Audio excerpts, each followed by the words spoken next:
காலை வணக்கம். இன்றைய முக்கிய செய்திகள்.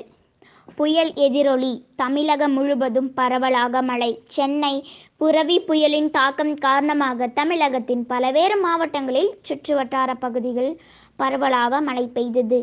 வங்கக்கடலில் கடந்த மாதம் நவம்பர் 28 உருவான புரவி புயல் நேற்று டிசம்பர் 2 இலங்கையை கடந்த நிலையில் இன்று டிசம்பர் 3 மன்னார் வளைகுடா பகுதியை கடந்த தமிழக கடலோர பகுதிகளை அடையும் என்று வானிலை ஆய்வு மையம் குறித்துள்ளது. வங்கக்கடலில் பாம்பனுக்கு 90 கிலோமீட்டர் தொலைவில் புரவி புயல் மையம் கொண்டுள்ளது. மணிக்கு 12 கிலோமீட்டர் வேகத்தில் புயல் பாம்பனை நெருங்கிக் கொண்டிருப்பதாக சென்னை வானிலை ஆய்வு மையம் தெரிவித்துள்ளது. நன்றி.